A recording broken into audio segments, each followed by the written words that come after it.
I just ordered this blanket from Walmart and I want to make something out of it. I've gone back and forth, but I think I'm going to make a capelet. I went through my fabric bin and I found some old fabric. It has a really nice texture, as you can see here, and it's a pretty good match. It's a little off, but I think it's nice. And then I also found this faux leather that I think I'm going to use to either create or cover a button for a closure and like kind of have a little loop clasp. So I think that this will be beautiful. So you should take the fabric that you have. Like I said, I'm using a blanket that I just got. It's a square blanket, and so anyway, whatever you have, you just fold it until you get it into a square shape so that you can then cut a circle out of the top. And then we're going to cut across here to create a semicircle, kind of like when you're doing a circle cut for a skirt. And I also think it's important that you know how long you would like for it to be. So I know that I want these tassels to be at the bottom, and so I want my neck to be up here, and I want enough of this that I'm going to cut off to create the semicircle to make a really nice collar. So I just measured it on myself with this measuring tape, and I decided I want to have it come down about 15 inches from the top. So if you look at this, you need to cut about 2 inches of a semicircle to get your head through. And then what I did was I just folded this about up to where I thought I would like it, and then held it up to myself to see if I liked where it hit on my waist, and that hit about the 15-inch mark.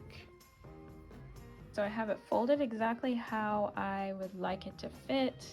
So we're going to make a 2-inch cut here that's like at a semicircle, 2 inches from this point, and then cut at a semicircle, and then we're going to cut a semicircle down here as well. We want to keep the fringe on the side, so that's on our arms, but we will cut this off and use it, I believe, as a Peter Pan collar.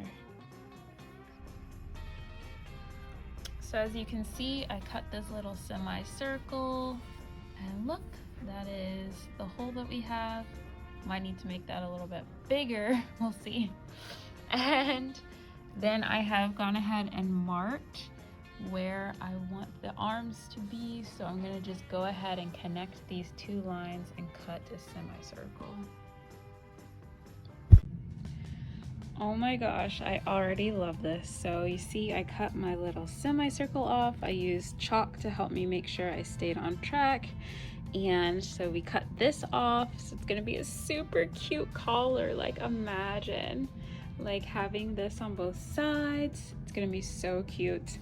And all right, now we're gonna open it up and cut an opening on the side where we would like it to be. Either if you want it to, you have to decide if you want it to open in the front or the back, and which part of the design you want shown on your front or your back. So I'm gonna do that now.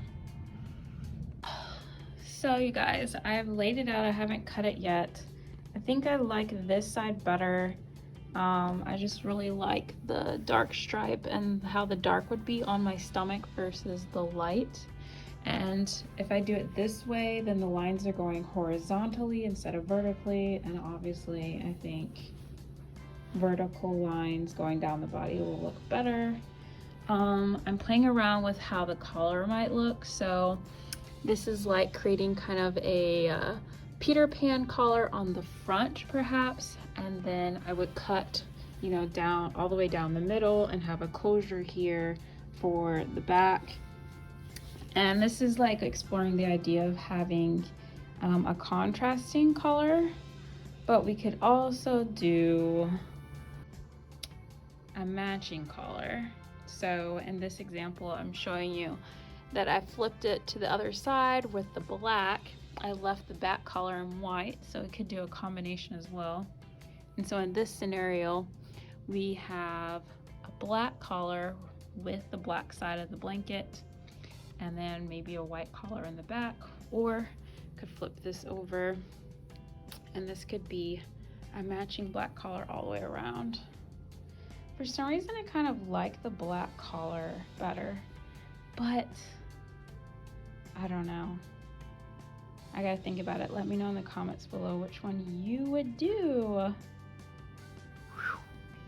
Okay, so I decided on the winning combination. I really love using these two pieces that match each other because, you know, it creates some symmetry. It's cute. It has the black lines going here and the arrows pointing to the middle. And then we have, like, you know, the other arrow shapes here. I love this. The next step, I think now, is I'm going to go ahead and use this pretty heavy duty fabric that I just happen to have. I mean, it's super nice, but I'm going to use it as a lining to kind of add some more weight to this, so I'm nice and cozy when I wear my little capelet. All right. So I've got everything inside out and all pinned together now. I just threw it on here to see how it's hanging. For whatever reason, it seems kind of funky, but I think it's because it's inside out and everything's like folded up, so I have a nice clean edge.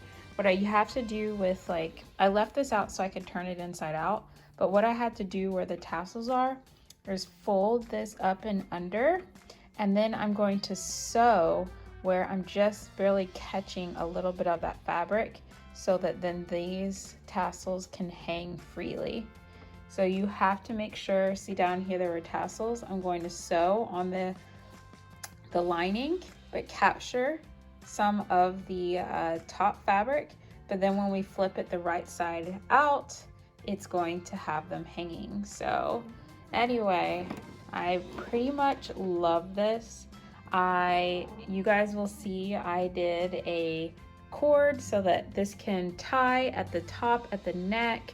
I even did, I made like a ribbon to tie at the neck.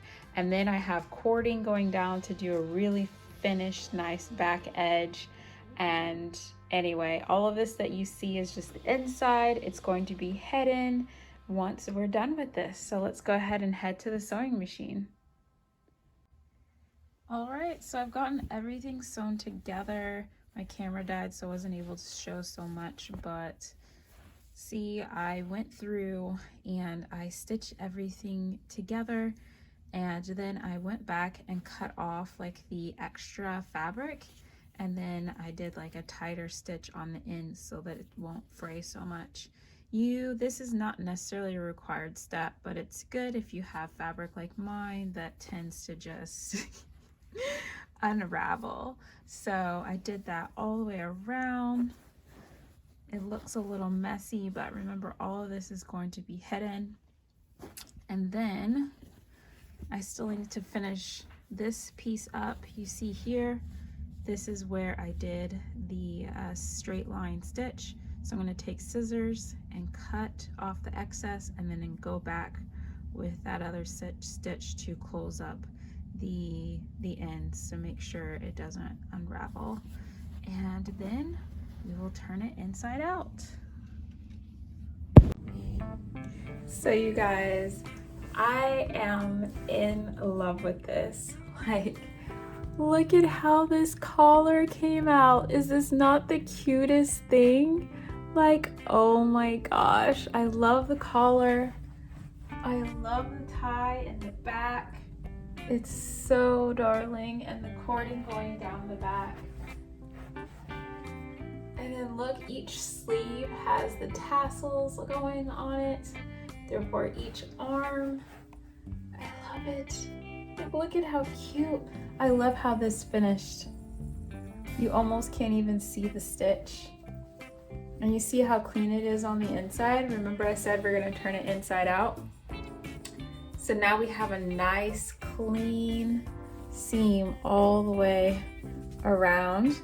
And it's extra flat because I steam ironed it to get the seams to lay down as flat as possible. So anyway, I love this so much. I love it. It's so cozy, so warm, so cute. And I'll flip it around too.